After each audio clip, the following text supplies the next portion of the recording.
Hi, everyone. It's Dr. Karen, the Women's Midlife Specialist, and we have another great lab to share today.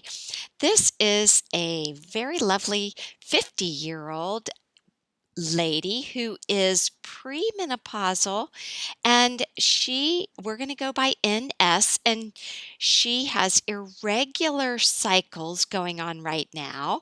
So she's actually likely perimenopausal instead of premenopause. They don't give you that option to check peri or pre because it's really not something that is easy to determine.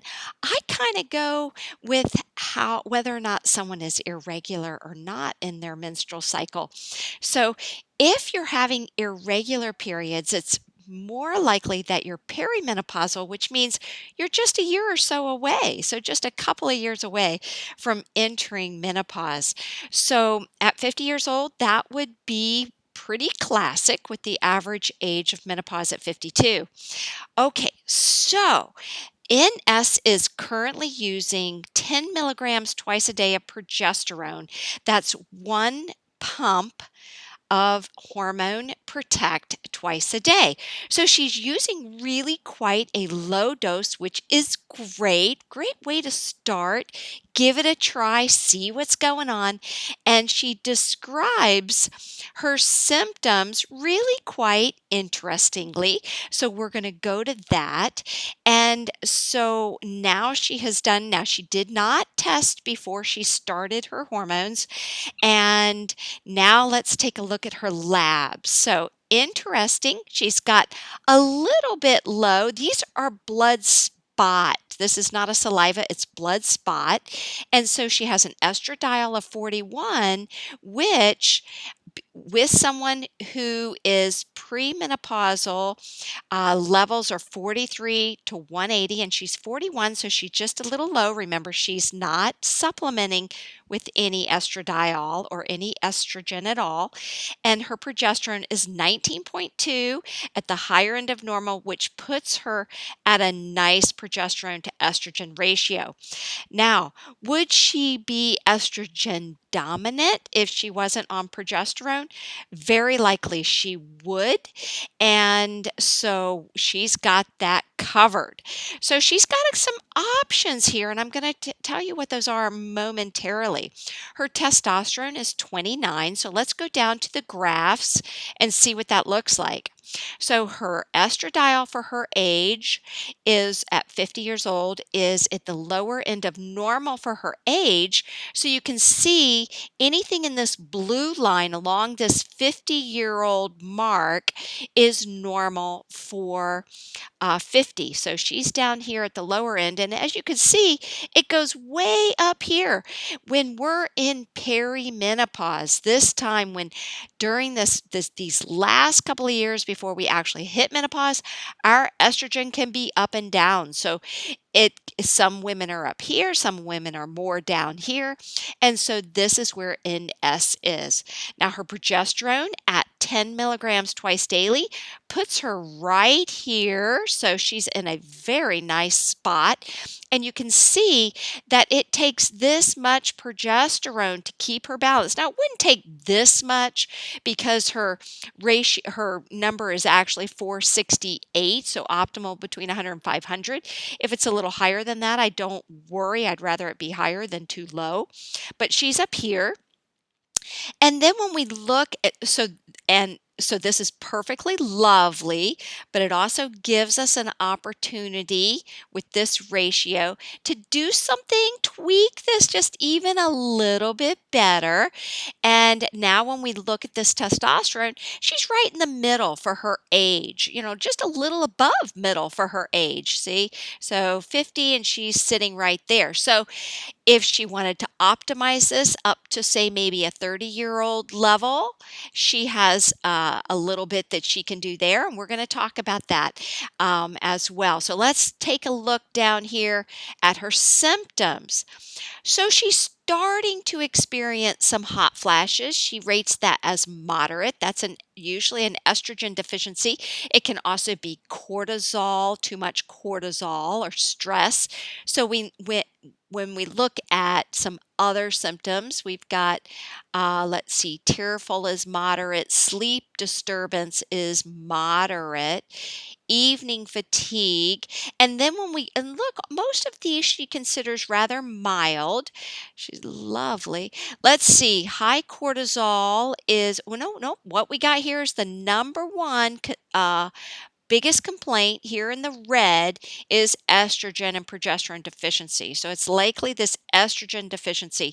Not a big surprise there at 50 with the results of her labs. And as you saw, her labs aren't terrible.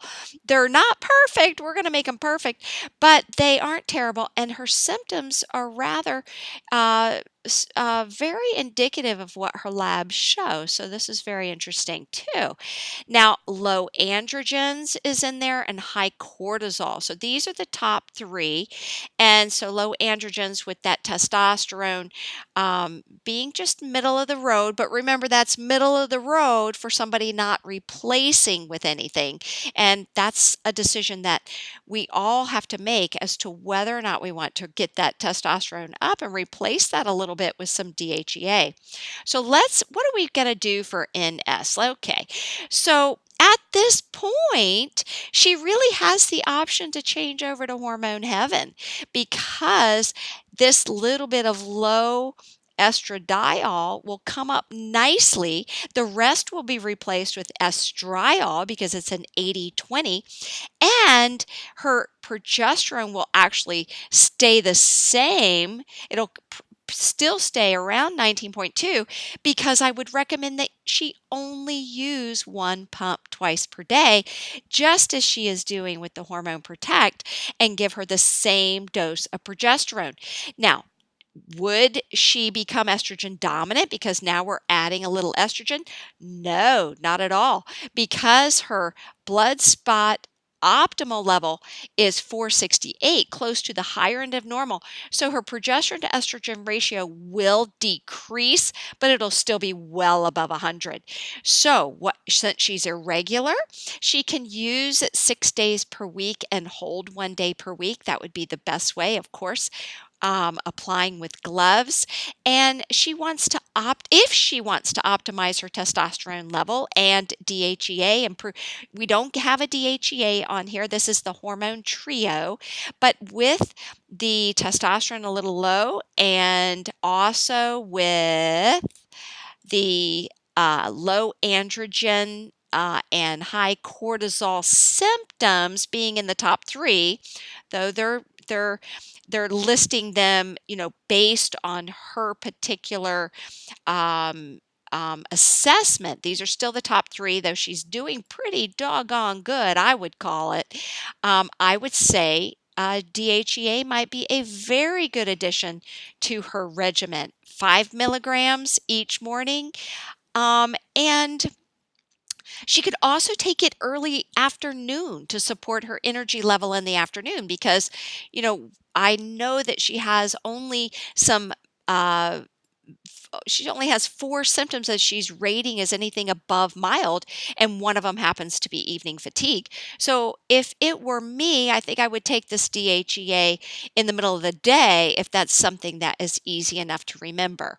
Okay, so that's what I would do. I think that this is a great set of labs to look at because this is very typical of somebody who is, by the way, probably got her diet really nice and good. She's working with a BMI of only 20. She's quite thin, and she's probably got a great diet. She may also exercise.